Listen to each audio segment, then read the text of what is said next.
Добро вечер. 38 епизода од трета сезона Cyber Команда, вообичаено 21:30 на Infomax YouTube каналот. Јас сум Филип Петровски. Последните две епизоди на широко елаборирав од професорот Дејан Трајковски одредени негови анализи кои што се поврзани со, според мене, измамата на столетието, а представена кај нас како брза пруга со 200 км горе-доле на сат низ Република Северна Македонија. Значи, тоа се бројки кои што се непобитни, анализи кои што се многу корисни, се разбира за оние што сакаат да мислат, да промислуваат, да видат всушност каква е големината на измамата која што е представена на граѓанството како пат во светло иднина, во брзи возови, во одлетување од државата што побрзо. Јас мислам дека владеачката гарнитура има една многу проста логика. Логиката е, не е битно што мислат тие маргината на луѓе што го користат својот интелект, што промислуваат, кои што го користат умот, гледаат дека се работи за една голема измама, туку е битно онаа бројка која што е под контрола на местните комитети, на штабовите и сличните структури кои што го импрегнираат гласачкото членство, милјето кое што го држи Белата палата, тие се битни да се проектира врз нив розовата слика. Оти тие се горе-доле и доволни. Значи, не е битно незадоволството, не е битен најголемиот процент на тие што нема да гласаат, не е битно незадоволството на тие кои што можеби би гласале за некои други структури опозициони, затоа што би биле дисперзирани и со тоа сами од себе поништени. Битно е да се држи јадрото на 87,9, ставено во местните комитети, во некакви функционерчиња на локално ниво пред кооперација кои што пијат пиво и го фалат Мицковски. Мислевте дека он се заебава кога збореше кооперацијата, меѓутоа не. Точно знае од кај му излегува силата. Таму пред кооперацијата, пред многуте кооперации, пред многуте местни комитети, ако не ми верувате, прошетајте, ќе видите дека горе-доле пред секоја кооперација во секое село или лево или десно има месен комитет на Белата палата. Практично, кооперацијата е парадигма на импрегнацијата, односно тоталната контрола на руралниот свет. При тоа не сакам никога да навредам, но мислам повеќе на тие кои што за пиво, за гајба зејтин и така натаму, и измислена функција во местните комитети може да контролираат по 20-30 луѓе пред таа кооперација. Ако се земе броја дека ВСМР има 3000 местни комитети, по 7 функционери во местните комитети, значи околу 20.000 измислени функции, по 2-30 гласачи, ете веја бројката која што им е потребна од пред кооперација, пред гранапче, со пиво, пола литарско зидарско во рака, да се протне наративот за 6 милиарди, 7 милиарди, 20 милиарди, 100 милиарди и така натаму. По заемување, дека е тоа голем развој. Но, има и други што мислат поинаку. За жал, не гледам во овој момент како тие другите може да постигнат ефект. Распарчена опозиција, компромитирана опозиција, посебно предходните на власт, тие што им беа функционери се набута во парламент, немаат никаков кредибилитет пред граѓаните и затоа Мицко и неговата булумента изјавуваат дека опозицијата ќе добие 0 до 3 градоначалници. Ја не мислам дека баш така ќе биде, но не е битно, они ќе победат на овие избори. Ја мислам дека ако така ви одговара, треба да гласате за нив, нека ја земат, оние имаат комплетната власт, нека ја цементираат и нека не задужат едно 50 милиарди евра, нека се нафатираат, па после они ќе одат ќе живеат по монденски места, а вие ќе одите ќе чистите тоалети и ќе им спремате доручек во рестораните во тие монденски места. Горе-доле пак ќе бидете на исто место, само што улогата ќе биде различна. И таму ќе има некои кооперации, тоа ви се да речеме позади рестораните, кај што се фрла ѓубрето, кај што смрди на застоен зејтин, ќе наздравите и ќе зборувате како нели лавита е бела, животот е убав. Ако ви одговара, окей.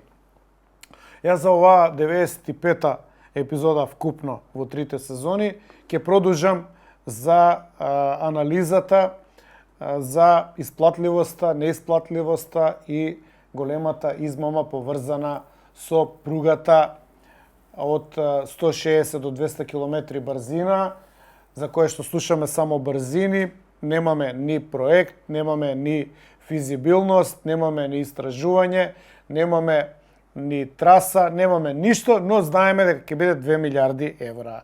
И тоа е вака една добра бројка за да може да се пресмета лесно процентот кој што ќе го заработат луѓето блиски до оваа структура, односно процентот на пари кои што ќе се испумпат и ќе дојдат до милионерите на Мицко, кои што со Господ напред, нели, до крај на нивното владење да станат некои од нив и милиардери. Мислам дека у денари имаме и милиардери, но зборуваме сега за евра, бидејќи они баратаат со евра.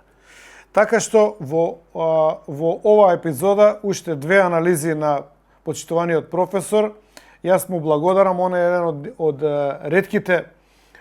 ретките интелектуалци кои што се заангажирани. Според мене, мислам дека она што е битно на еден интелектуалец е да го користи интелектуалниот капацитет и секако да се противставува на центрите на моќ кои што проектираат кон вас, кон нас, кон сите нас една измама, розов свет или наративи по потреба за контрола на мислењето. Акцентот на модернизацијата на оваа пруга, која што нели поминувајќи низ Република нивната Северна Македонија, треба да влезе во Грција. Но Грција акцентот на модернизацијата го става на пругата кон Бугарија, кон преминот Промахона, кулата од другата страна на Бугарија. Ова е проверено. Значи, Грција не го гледа низ Македонија пролазот на пругата, проточноста и не става свој акцент тука. Ние не сме слушнале дека има договори, преговори, стратешки подпишувања на документи со Грција и Грција се има сконцентрирано на преминот преку Бугарија, што значи премин преку европска територија, односно територија на Европска унија, каде што нема граници, нема застои, побрзо се движат работите, робата и така натаму. Што значи дека само од оваа гледна точка ние веќе имаме проблем. На пругата Солун и Домени кон Македонија е предвидена само една инсталација на нов сигнален систем и замена на старите шини со нови, додека колосекот останува единечен, односно нема доволен промет за двоен, што значи дека они гледаат дека нема потреба да прават 2 колосеци, оти нема да има гужва, нема да има транспорт, нема да има оптеретување кое што би било потребно да се оправдаат 2 колосека. Сателитската снимка од влезот во железничката станица и Домени од насока на Солун со единечен колосек се гледа дека е токму таква. За споредба, пругата од Солун кон Бугарија преку Промахона се успособува за возови долги до 500 метри и оским притисок до 22 тони со електрификација и 2 колосеци, што значи дека е наменета за главен товарен коридор кон Европската Унија. Нашите таксиратли од владата сакаат да не задолжат и да изградат брза пруга со 2 колосеци, за кои што ниту има доволен сообраќај, ниту пак некому му требаат во Грција. Што значи дека ние можеме си направиме пруга, па ќе се чудиме што да правиме со неа. ќе може да се сликаме, ќе може да сечеме ленти, но во главном ќе останеме на сликање, на правење селфија. Нивниот еден колосек го ограничува пропусниот капацитет на целата пруга кон север, а реално и немаат потреба од повеќе. Просто кажано, нашата брза двоколосечна пруга би завршила во тесно грло во Идомени. Оние што го користат мозокот, ќе си замислат што значи 200 км долга и брза пруга одеднаш да заврши во тесно грло. Но, ако пред кооперацијата на удобните, како се вика тие, гајби со пиво, ви одговара ова, ја немам проблем. Србија исто така во догледно време нема да изгради двоен колосек, сега другата страна. За сега се работи само на санација на единствениот колосек од Ниш до граничниот премин преку Прешево. Значи и Табановце. Што значи дека, замислете, еден колосек, у Македонија два брзи, и пак у Грција еден колосек. Значи, ако ова не ви е сигнал дека се работи за наратив и голема измама, ако ви одговара, нема проблем. Нивната пруга у Србија низ Грделичката клисура ќе биде способена за брзина до 120 км. Оваа делница исто така ја ограничува и брзината и капацитетот на нашата пруга, односно немаме потреба од скапа пруга со брзина од 160 км низ нашата клисура, штом постои друго слично тесно грло. И ова е повеќе од јасно. Интересно е што е нешто. Српскиот министер Весич и македонскиот Бочварски, предходните, се договориле заеднички да аплицираат за кредит од Европска унија. Србија, веројатно и Македонија требало, се надевале дека од ЕУ ќе добијат грант од 35 до 50% од цената на пругата. Но од тоа не испадна ништо. Зошто? Најверојатно затоа што е слаба економската физибилност на проектот. Затоа сега Македонија сака да подигне многу понеповолен кредит од Велика Британија, иако неисплатливоста останува како сериозен нерешен проблем. Останува на сила пресметката дека со нашиот брз двоен колосек би генерирале загуба од неверојатни 3.3 милиарди евра, а секое македонско семејство би го задолжиле со 8.000 евра, односно 500.000 денари, доколку останат од владата, од Белата палата, на својата ирационална одлука за инвестирање во брза двоколосечна пруга која и на север и на југ горе-доле завршува во ништо. Долго допрва само ќе расне поради каматите и невозможноста да се врати кредитот поради комбинација од висока цена, слаб промет и мал профит. Ова граѓаните треба да го имаат на ум пред да поверуваат во се што ќе чујат од представниците на власта. Само влезот на Македонија во ЕУ и добивање на грант од 85% од вкупната сума може да ги смени работите на подобро.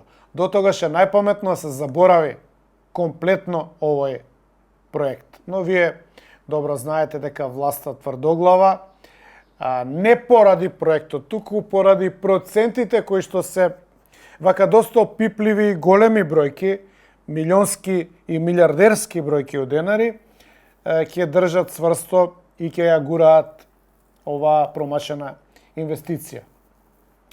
Сега ќе ви кажам уште неколку податоци кои што ги извади почитуваниот професор Дејан Трајковски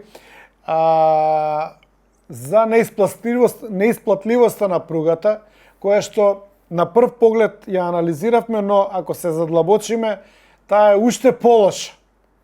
Првичните проценки беа дури и добри. Од вкупната цена на превозот од 4 до 4,5 евроценти по километар,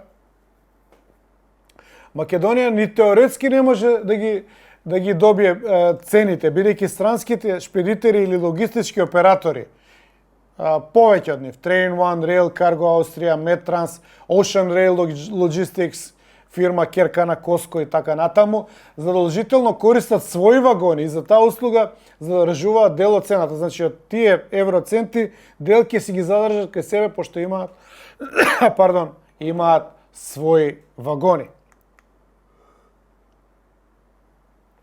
Останува дел од цената од околу 1,8 до 2,2 евроценти по тон по километар, кои отпаѓаат на влеча на возовите, локомотива и машиновозач, зашто би се наплатило од МЖ Транспорт, од македонски железници, се уште не се северно-македонски, но очекувате и тоа брзо да се прилагоди на потребите на новата политичка гарнитура.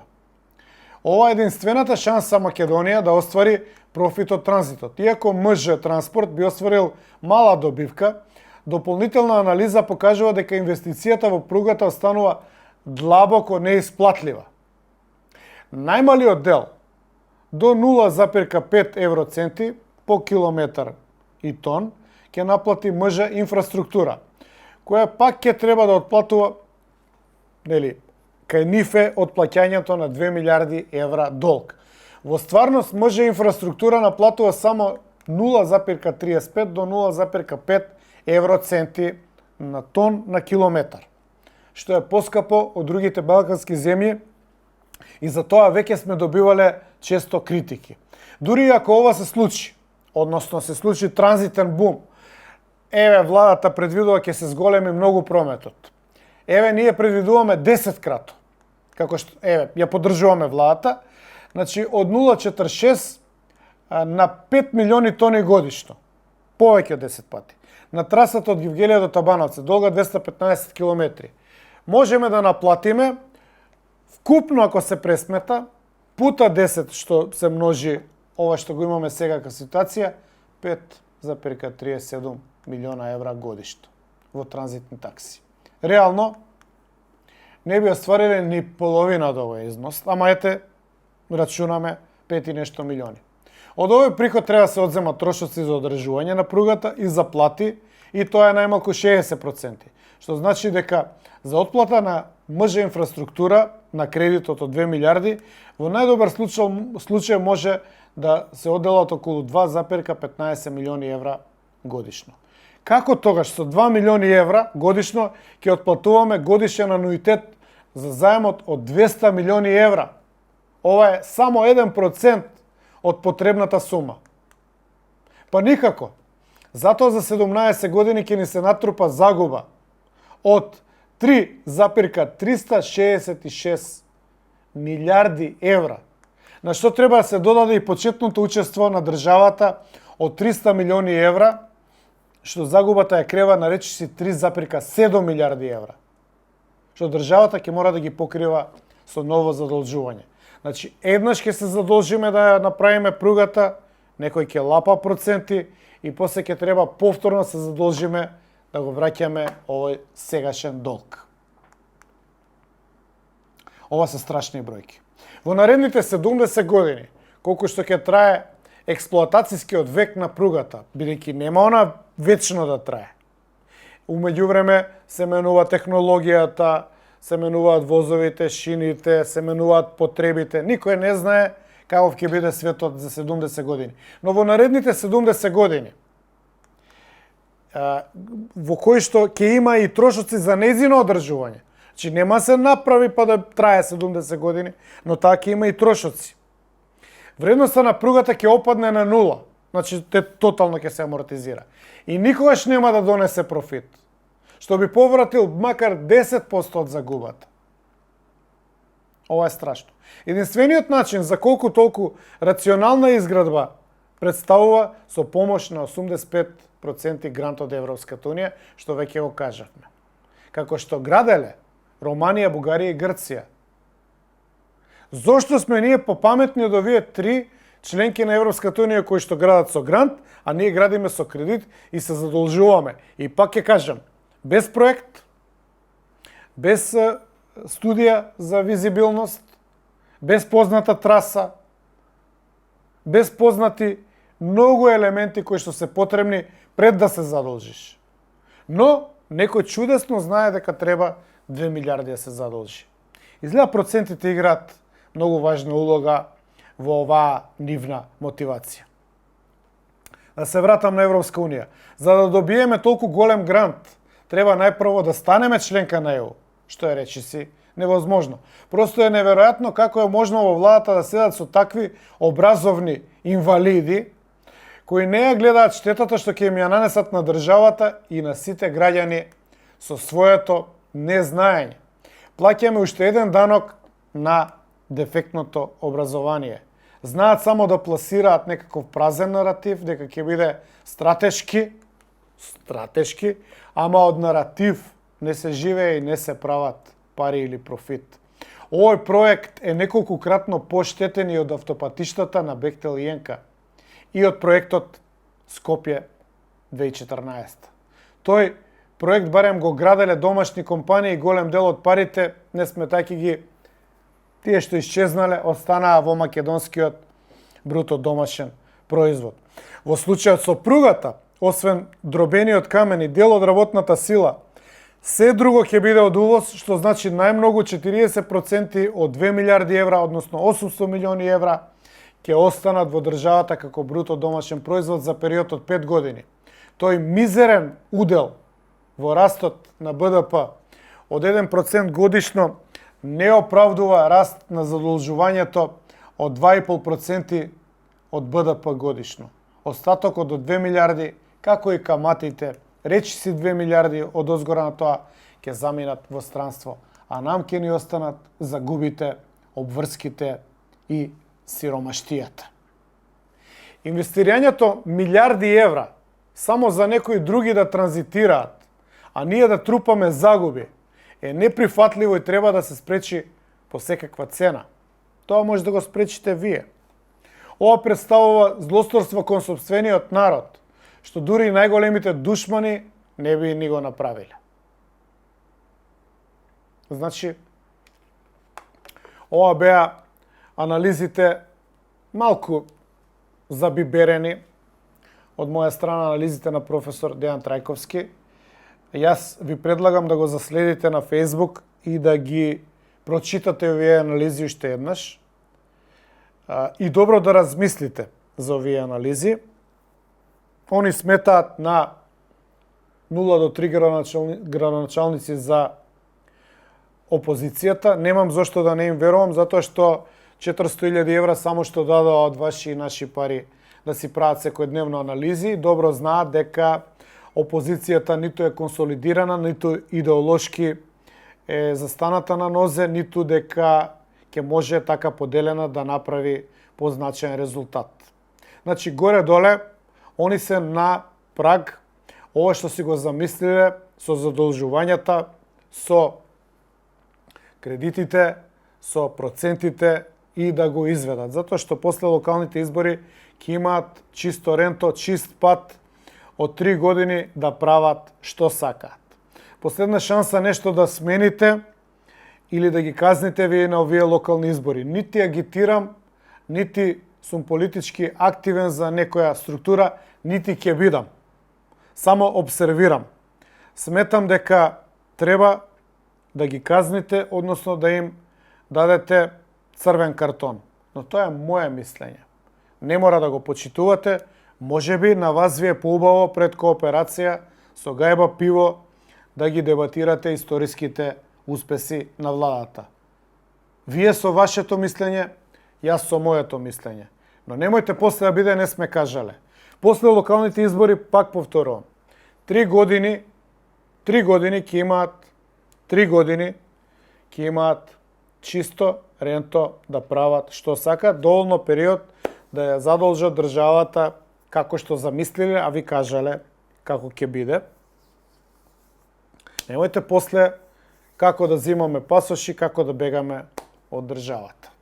А тој процес трае на големо и горе-доле голем дел од граѓаните и таму го бараат веќе одамна својот спас, а сега, како што знам, и доста забрзано. Јас сум Филип Петровски. Ова беше Сајбер команда за оваа недела, во ова топло летно време. Денеска е рамноденица, влегуваме во 3 месеци лето, многумина ќе подзаборават сега на политика, малку ќе одмараат. Тие со помала синдикална кошничка ден-два до Охрид или до Иран, оние со функционерска кошничка до Грција, Италија, Шпанија, Бали и така натаму. Секој според заслугата, како рече милионерката пратеничка, ако ни завидувате, што не си станете пратеници. Па, размислете убаво какви пораки ви праќаат. И никош не заборавајте. За се што ни се случува, виновни сме ние самите.